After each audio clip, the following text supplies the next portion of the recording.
नमस्कार। चैनल पर आप सभी का एक बार फिर से स्वागत करता हूं। आज इस वीडियो में मैं बताऊंगा कि अगर कोलकाता म्युनिसिपल कॉरपोरेशन यानी कि केएमसी का ट्रेड लाइसेंस अगर आपके पास है और अगर आप अपना ट्रेड लाइसेंस क्लोज करना चाह रहे हैं या सरेंडर करना चाह रहे हैं तो उसका क्या प्रोसीजर है। देखिए, ट्रेड लाइसेंस क्लोज करें या सरेंडर करें, बात एक ही है। तो कैसे अपना ट्रेड लाइसेंस आप क्लोज करेंगे, तो आज इस वीडियो में मैं बताऊंगा, पूरा प्रोसीजर आपसे डिस्कस करूंगा। तो कृपया वीडियो को पूरा जरूर देखें। देखिए, सबसे पहले बोला गया है 1 नंबर पॉइंट में, यहाँ बोला गया है the application for closure should be accompanied by necessary supporting documents along with original and photocopy of certificate of enlistment of current year duly paid। यानी कि बोला गया है कि अगर आपका प्रोप्राइटरशिप फार्म है तो प्रोप्राइटरशिप फार्म है तो उसका अगर ट्रेड लाइसेंस आप क्लोज करना चाह रहे हैं तो उसके लिए यहाँ पर बोला गया है कि नेसेसरी सपोर्टिंग डॉक्यूमेंट्स आपको सबसे पहले देना होगा। ठीक है, नेसेसरी सपोर्टिंग डॉक्यूमेंट्स आपको देना होगा, जिससे कि ये प्रूफ हो कि आपका बिजनेस क्लोज हो चुका है या आपका बिजनेस आप क्लोज करना चाह रहे हैं। ठीक है, ये प्रूफ हो सके। और इसके साथ में ये तो बोला गया है, और इसके साथ में बोला गया certificate of enlistment of current year duly paid, और इसके साथ में सर्टिफिकेट ऑफ इनलिस्टमेंट जो है वो भी मांगा जा रहा है, और वो पेड मांगा जा रहा है। पेड का मतलब है कि ट्रेड लाइसेंस का जो फीस है, यानी कि जिस फाइनेंशियल ईयर में आप अपना कंपनी क्लोज कर रहे हैं या अपना ट्रेड लाइसेंस को क्लोज करना चाह रहे हैं, उस फाइनेंशियल ईयर का जो भी पैसा केएमसी का बाकी है आप उसको पे करेंगे। तो पे करने के बाद आपको वो एक रिसीट देंगे, वो रिसीट भी यहाँ मांगा जा रहा है। तो याद रखिए, अगर आप ट्रेड लाइसेंस क्लोज करना चाह रहे हैं तो बिना केएमसी का जो भी फीस बाकी है उसको पे किए बिना आप ट्रेड लाइसेंस को क्लोज नहीं कर पाएंगे। यहाँ फिर से रिपीट करता हूँ कि अगर आप अपना ट्रेड लाइसेंस क्लोज करना चाह रहे हैं तो जिस फाइनेंशियल ईयर में आप क्लोज करना चाह रहे हैं उस फाइनेंशियल ईयर का जो भी पैसा ड्यू है वो आपको केएमसी को पे कर देना होगा। तो पे करने के बाद वो लोग एक पेमेंट रिसीट देंगे, तो वो पेमेंट रिसीट यहाँ पर मांगा जा रहा है, और उस पेमेंट रिसीट का ओरिजिनल एंड फोटोकॉपी दोनों मांगा जा रहा है। तो याद रखिए, पेमेंट रिसीट का जो है आप ओरिजिनल और फोटोकॉपी देंगे, और इसके साथ में आप नेसेसरी सपोर्टिंग डॉक्यूमेंट्स, जिससे कि ये प्रूफ हो सके कि आपका बिजनेस क्लोज हो गया है, जिसके कारण आप ट्रेड लाइसेंस को क्लोज करना चाह रहे हैं, तो वो देंगे। या जो भी कोई दूसरा अगर रीज़न है ट्रेड लाइसेंस क्लोज करने का, तो उसका कोई सपोर्टिंग अगर डॉक्यूमेंट्स है तो वो आप देंगे। ये देने के साथ एक लेटर देंगे, और ये तीनों चीज़ लेके आप कंसर्न जो केएमसी का ऑफिस है वहाँ जाके आप जमा करेंगे तो आपका ट्रेड लाइसेंस क्लोज हो जाएगा। ठीक है, लेकिन ये जो मैंने बताया ये सिर्फ प्रोप्राइटरशिप फार्म के लिए मैंने बताया कि प्रोप्राइटरशिप फार्म अगर है जिसका सिंगल ऑनर है तो उसके लिए ये एप्लीकेबल है। अच्छा, प्राइवेट लिमिटेड या लिमिटेड कंपनी या पार्टनरशिप का ट्रेड लाइसेंस क्लोज कैसे किया जाएगा उसका प्रोसीजर मैं आगे बता रहा हूँ। तो ये मैंने बताया प्रोप्राइटरशिप, जहाँ पर कोई एक ऑनर है उसका अगर ट्रेड लाइसेंस को क्लोज करना है तो उसका प्रोसीजर मैंने आपको इसमें बताया। अब चलिए आगे बढ़ते हैं। अब मैं आपको बताता हूँ कि अगर प्राइवेट लिमिटेड कंपनी है या लिमिटेड कंपनी है तो उसका ट्रेड लाइसेंस को कैसे क्लोज करेंगे। तो देख लीजिए, यहाँ पर लिखा हुआ है clearly, for closure of registered office of private limited oblique limited company registered under companies act 1956, यानी कि कंपनीज एक्ट 1956 के अंतर्गत जो भी कंपनी रजिस्टर्ड है और रजिस्टर्ड कंपनी का कहीं पर अगर रजिस्टर्ड ऑफिस है उसको क्लोज करने का क्या प्रोसीजर है वो आगे बताया गया है।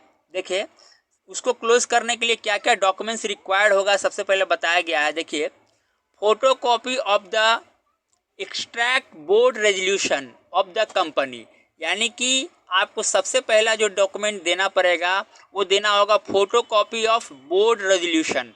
बोर्ड रेजोल्यूशन का फोटोकॉपी देना होगा। ठीक है, आगे बढ़ते हैं। Of the company along with an intimation और परमिशन फ्रॉम आरओसी, और उसके साथ में अगर आरओसी के तरह आरओसी से अगर आपको कोई इंटीमेशन या परमिशन मिला है क्योंकि अगर जब कंपनी क्लोज किया जाता है तो आरओसी की तरफ से इंटीमेशन या परमिशन मिलता है, तो वो इंटीमेशन या परमिशन मिला है तो वो डॉक्यूमेंट्स भी आपको देना होगा। ठीक है, इसके साथ में बोला जा रहा है under section 560 of the companies act 1956 and original paid up certificate of enlistment with payment receipt. इसके साथ में तीसरा चीज़ जो मांगा जा रहा है आपका सर्टिफिकेट ऑफ इनलिस्टमेंट मांगा जा रहा है, और चौथा बोला जा रहा है पेमेंट रिसीट।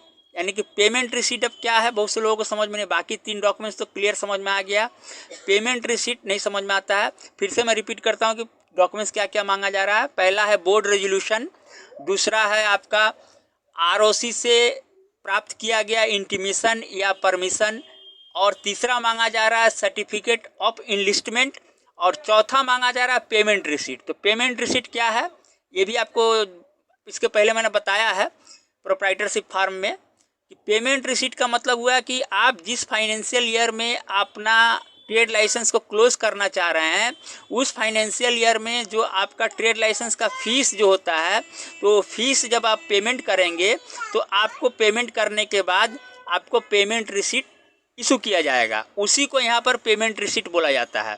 यानी कि ट्रेड लाइसेंस का फीस पेमेंट करते हैं, उसके बाद जो केएमसी आपको रिसीट देती है पेमेंट लेने के बाद, वही हुआ पेमेंट रिसीट। तो वो भी आपको साथ में देना होगा ट्रेड लाइसेंस क्लोज करने के लिए। और साथ में एक चीज़ मैं पहले भी रिपीट कर चुका हूँ और फिर रिपीट करता हूँ कि अगर ट्रेड लाइसेंस का कोई फीस अगर ड्यू होगा, बाकी होगा, यानी कि जिस फाइनेंशियल ईयर में आप अपना बिजनेस क्लोज कर रहे हैं या ट्रेड लाइसेंस को क्लोज कर रहे हैं उस फाइनेंशियल ईयर में उस फाइनेंशियल ईयर का कोई भी पैसा, यानी कि ट्रेड लाइसेंस फीस का कोई भी पैसा अगर ड्यू होगा तो आपको पहले पे कर देना होगा। ड्यू बिना पे किए हुए ट्रेड लाइसेंस क्लोज नहीं होगा। इसलिए याद रखें कि पहले ड्यू जो है आपका ट्रेड लाइसेंस का फीस जो भी ड्यू है वो पहले आप पेमेंट कर दे और उसका जो है पेमेंट रिसीट ले लें। अगर ड्यू पैसा रख के अगर आप सोचें कि ट्रेड लाइसेंस को क्लोज कर दें तो ये इम्पॉसिबल है, ये क्लोज नहीं होगा। इसलिए पहले ड्यू आपको क्लियर कर देना होगा। तो यही हुआ पेमेंट रिसीट। तो 4 चीज़ आप देंगे, देने के बाद एक साथ में लेटर देंगे, और लेटर देने के एक साथ में ऑफिशियल लेटर देंगे, और ये सारा चीज़ लेके आप जो कंसर्न केएमसी का जो ऑफिस है वहाँ जाके जमा देंगे, तो आपका जो है ये ट्रेड लाइसेंस जो प्राइवेट लिमिटेड या लिमिटेड कंपनी के नाम से जो ट्रेड लाइसेंस है और उसका कहीं पर रजिस्टर्ड ऑफिस है, तो वो लाइसेंस आपका क्लोज हो जाएगा। अब आगे बढ़ते हैं।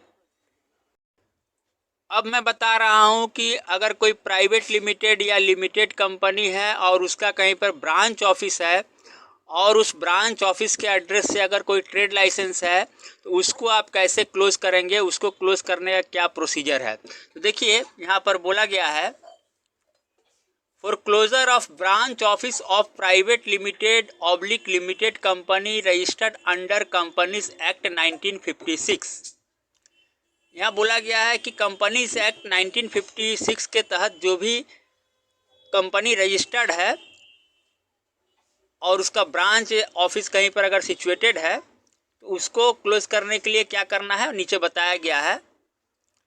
Photocopy of board resolution, यानी कि उसका ट्रेड लाइसेंस क्लोज करने के लिए सबसे पहले आपको बोर्ड रेजोल्यूशन का फोटो कॉपी यानी कि जीरोक्स देना होगा। इसके साथ में देना होगा certificate of incorporation. Board resolution के साथ में आपको सर्टिफिकेट ऑफ इनकॉर्पोरेशन का भी फोटो कॉपी देना होगा। ठीक है, उसके बाद बोला जा रहा है in ROC of register office and original paid up certificate of investment with payment receipt. और इसके साथ में तीसरा चीज़ जो मांगा जा रहा है सर्टिफिकेट ऑफ इन्वेस्टमेंट मांगा जा रहा है, और चौथा चीज़ जो मांगा जा रहा है पेमेंट रिसीट। यानी कि यहाँ पर 4 डॉक्यूमेंट्स आपको देना है। सबसे पहले फोटोकॉपी बोर्ड रेजोल्यूशन का फोटोकॉपी देना है, दूसरा देना है सर्टिफिकेट ऑफ इनकॉर्पोरेशन, और तीसरा देना है सर्टिफिकेट ऑफ इनलिस्टमेंट, और चौथा देना है पेमेंट रिसीट। पेमेंट रिसीट का मतलब है कि ट्रेड लाइसेंस जिस फाइनेंशियल ईयर में आप क्लोज कर रहे हैं उस फाइनेंशियल ईयर का जो भी पैसा है आपको पहले केएमसी को पे कर देना पड़ेगा। पेमेंट करने के बाद केएमसी की तरफ से जो रिसीट जारी होगा तो वही रिसीट को आपको देना है, उसी रिसीट को बोला गया है पेमेंट रिसीट। याद रखिए कि केएमसी का कोई पैसा ड्यू रख के अगर आप ट्रेड लाइसेंस क्लोज करना चाहे तो नहीं कर सकेंगे। इसलिए जिस फाइनेंशियल ईयर में आप अपना ट्रेड लाइसेंस क्लोज करना चाह रहे हैं, उस फाइनेंशियल ईयर का जो भी पैसा बाकी है वो आप पहले पे करेंगे। पेमेंट करने के बाद आपको पेमेंट रिसीट मिलेगा, तो वो पेमेंट रिसीट भी साथ में आपको देना होगा। तो यहाँ समझ गए कि 4 चीज़ आपको देना है। पहला बोर्ड रेजोल्यूशन, दूसरा सर्टिफिकेट ऑफ इनकॉर्पोरेशन, तीसरा सर्टिफिकेट ऑफ इनलिस्टमेंट और चौथा पेमेंट रिसीट, यानी कि जो आपने licence fees current financial year, जिस फाइनेंशियल ईयर में बिजनेस क्लोज कर रहे हैं उस फाइनेंशियल ईयर का जो भी लाइसेंस फीस है आप पेमेंट किए हैं, उस पेमेंट का रिसीट, ये 4 चीज़ देके और एक ऑफिशियल लेटर देके आप कंसर्न केएमसी के ऑफिस में जाके जमा देंगे तो आपका ट्रेड लाइसेंस क्लोज हो जाएगा। इसके आगे और बताते हैं, तो कृपया वीडियो पे बने रहें। अब मैं बताता हूं कि अगर पार्टनरशिप फार्म के नाम से ट्रेड लाइसेंस है तो आप उसको कैसे क्लोज करेंगे। देखिए यहाँ पर लिखा हुआ है for closure of partnership firm, ठीक है। अब इसको पहले पूरा पढ़ लेते हैं। Photocopy of partnership deed of dissolution along with partnership formation deed and original paid up certificate of enlistment with payment receipt। तो पार्टनरशिप फॉर्म को क्लोज करने के लिए सबसे पहले आपको देना होगा partnership deed.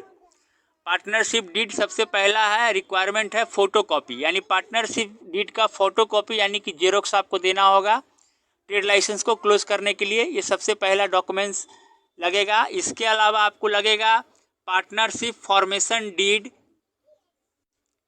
Partnership formation deed और इसके साथ में certificate of investment with payment receipt, यानी कि 3 तरह का डॉक्यूमेंट्स लग रहा है।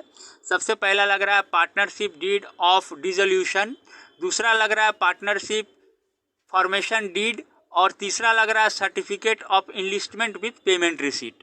तो पेमेंट रिसीट मैंने पहले बताया कि क्या होता है। तो इसमें 3 चीज़ मेनली आपको लगेगा और इसके साथ में एक आप लेटर लिखेंगे और लेटर लिख करके कंसर्न केएमसी के ऑफिस में आप जाके जमा देंगे तो आपका ये जो पार्टनरशिप फार्म का जो ट्रेड लाइसेंस है, यानी कि पार्टनरशिप फार्म के नाम से जो ट्रेड लाइसेंस है तो वो ट्रेड लाइसेंस क्लोज हो जाएगा।